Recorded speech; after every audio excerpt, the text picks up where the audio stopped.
Panas lagi, Ahmad Dhani vs Ariel, sebut Judika dan Vidi maling, Ariel kriminalisasi. Pernyataan Ahmad Dhani yang menyebut Judika maling dan menyentuh Vidi Aldiano jika hukum tak kenal sahabat menuai protes keras dari Ariel Noah dan Arman Maulana. Sebutan tak elok itu disesali Ariel, sebab menurut dia, Ahmad Dhani itu penyanyi dan anggota DPR RI yang duduk di Komisi 10.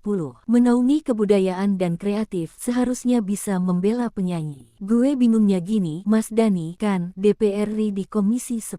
Sebenarnya Mas Dhani juga harus mewakili kita, penyanyi-penyanyi ini, bukan hanya pencipta. Cuma kan, sedari awal Mas Dhani duluan yang bilang penyanyi itu maling, nggak mau izin dan segala macem. Jadi itu yang bikin kita, ini gimana kita mau komunikasi? Kata Ariel dalam video YouTube Patrick Effendi yang dilihat Rabu tanggal 11 Juni. Ia mengaku awalnya masih berkomunikasi dengan Dhani, namun terputus beda perbedaan pendapat saat royalti. Awal-awal itu gue komunikasi sama Mas Dhani, cuma memang sudah terlihat pahamnya berbeda, tutur Ariel. Hal serupa juga disampaikan Arman Maulana yang tergabung dalam visi dan menilai Ahmad Dhani DKK yang tergabung dalam aksi sudah beda pandangan, sehingga ia malas bertemu. Kalau kita ngobrol itu sama aksi, ya percuma, karena apa yang diperjuangkan aksi sudah selesai di pengadilannya Agnes. Makanya kenapa kita ke MK? Mempertanyakan sebenarnya, tuturnya. Ditambahkan Ariel kasus Agnes Monica, Vidi Aldiano dan Lesti Kejora efek dari soal direct licensing tentang hak pencipta yang sebenarnya sudah diatur LMK. Hasil keputusan sidang Agnes bahwa jangan sampai penyanyi-penyanyi yang lain dikriminalisasi, diminta sejumlah tertentu untuk hal yang sudah lewat. Itu yang kita perjuangkan, kata Ariel. Menanggapi itu, Ahmad Dhani secara terbuka sudah meminta. Ia mengaku kesal karena ada penyanyi yang membawakan lagunya tanpa izin. Sementara terkait Vidi Aldiano yang digugat 24,5